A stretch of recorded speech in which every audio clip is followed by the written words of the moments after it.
Hello everyone. आज की class में मैं आप लोगों को ये बताने वाली हूँ कि कैसे हम ये सिद्ध कर सकते हैं कि जो रूट 5 है वो एक अपरिमेय संख्या है। वैसे तो देखो हमें पता ही है कि रूट 5 एक अपरिमेय संख्या है, लेकिन अगर ये हमारे पास सिद्ध करने के लिए आता है तो हम इसे कैसे सिद्ध कर सकते हैं, तो वो आज हम करने वाले हैं। देखो आपको क्या करना है, इसका ना विपरीत मान लो, मतलब इसका उल्टा खुद से मान लो। तो आप ये मान लो कि रूट 5 जो है ना वो एक परिमेय संख्या है। बिल्कुल स्टेप बाय स्टेप लिख के बताऊंगी, यही सारे स्टेप्स आपको लिखने हैं। अगर आपके पास ऐसा कोई क्वेश्चन आता है तो बस इन्हीं स्टेप्स को लिख के आना है, ठीक है। तो यहाँ पर मैंने क्या किया, माना कि जो मेरा रूट 5 है ना वो एक परिमेय संख्या है।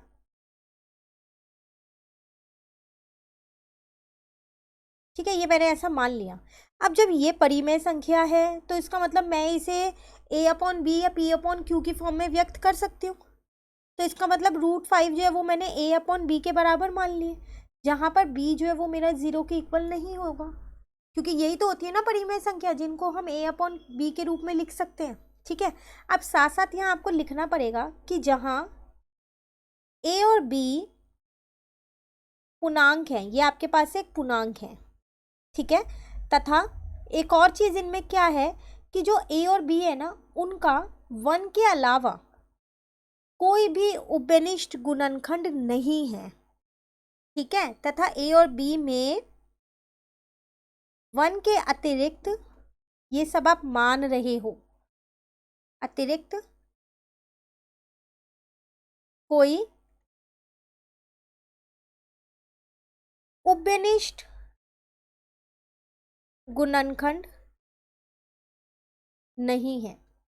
मतलब अगर आप इनका HCF निकालोगे ना तो 1 ही आएगा और कोई संख्या नहीं आ सकती, कि कोई और उभयनिष्ठ गुणनखंड इनका नहीं है। ये सब इतना आपने मान लिया है, ठीक है। अब हम यहाँ पर देखते हैं। देखो यहाँ पर आपको ये दे रखा था रूट 5 इज इक्वल्स टू, मैंने a अपॉन बी लिया, यहाँ से मैंने a का मान निकाल लिया तो ये रूट 5 b हो गया। मैंने दोनों जगह क्या किया, वर्ग कर दिया, मतलब a पे भी कर दिया और इस पूरे पे भी कर दिया। तो इसका मतलब ये आ गया a square is equals to में 5b स्क्वायर, यही आ गया। अब अगर आप इस 5 को नीचे लेके जाओगे a स्क्वायर के पास तो वो उसको विभाजित करेगा, तभी तो आंसर b स्क्वायर आ रहा है। तो मैं ये कह सकती हूँ यहाँ पर, अतः 5 जो है वो a स्क्वायर को विभाजित कर रहा है, विभाजित करता है। जब वो a स्क्वायर को विभाजित करता है तो वो a को भी विभाजित करेगा। आप देख लो, मान लो 25 जो है वो 5 से भाग हो रहा है पूरा पूरा, तो 25 5 का वर्ग है ना, तो 5 भी तो 5 से भाग होगा ना पूरा पूरा। तो ऐसी a भी हो गई, है ना। तो इसीलिए 5 जो है वो a को भी विभाजित करेगा।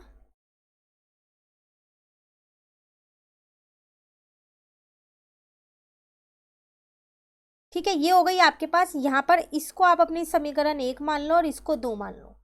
तो यहाँ से एक चीज निकल के आई कि a का एक और गुणनखंड है 5, हमने ऊपर माना था उसका सिर्फ एक ही गुणनखंड होगा 1, a और b का उभयनिष्ठ गुणनखंड।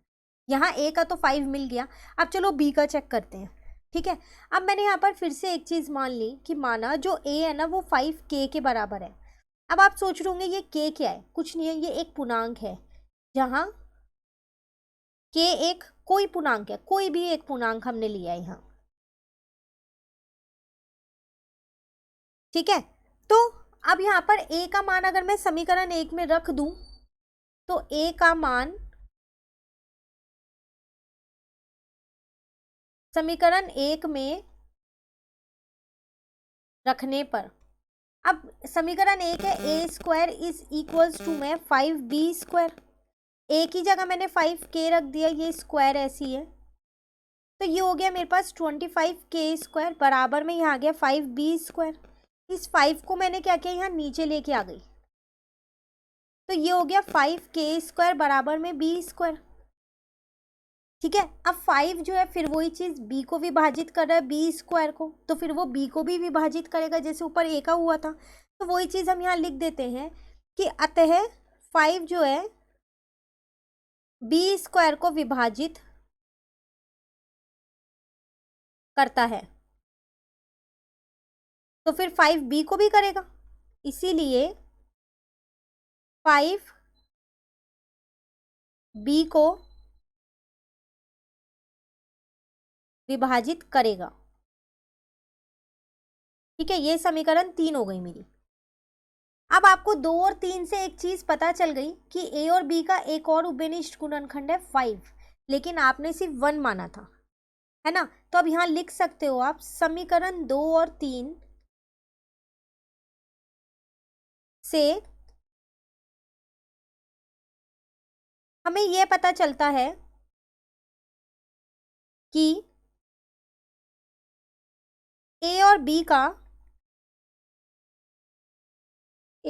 का उभयनिष्ठ गुणनखंड 5 है, पर हमने ऊपर 1 माना था, है ना, माना था ना। तो आगे लिखेंगे फिर हम, जो हमारी कल्पना के विपरीत है, उसके उल्टा है ये। और जब वो उसके विपरीत है तो इसका मतलब हमने गलत चीज मानी। तो अतः √5 क्या हो जाएगी हमारी, एक अपरिमेय संख्या। तो अतः √5 एक अपरिमेय संख्या है। क्लियर। ये था आपके पास क्वेश्चन। तो बहुत इंपॉर्टेंट क्वेश्चन है, अक्सर आ जाता है ये आपके पास √5 का। इसी तरीके से √2 और √3 का भी है, वो मैं आपको नेक्स्ट क्लास में कराऊंगी। तो अगर आपको इसमें कहीं भी दिक्कत लगती है तो आप पूछिएगा ज़रूर कमेंट करके। ऐसे और भी बहुत सारे क्वेश्चंस आपको मिलने वाले हैं जो आपके पास इंपॉर्टेंट भी होंगे और आपको पता होना चाहिए कि उनको हल कैसे करना है और क्या लिखना है। तो वो सब आपको चैनल पे मिलेंगे। तो अगर आपने अभी तक चैनल नहीं सब्सक्राइब किया है तो चैनल को भी सब्सक्राइब कर लीजिए। और अगर आपको ये वीडियो अच्छी लगी तो इसे लाइक ज़रूर कीजिएगा और ज़्यादा से ज़्यादा अपने फ्रेंड्स के साथ शेयर कीजिएगा। Thank you.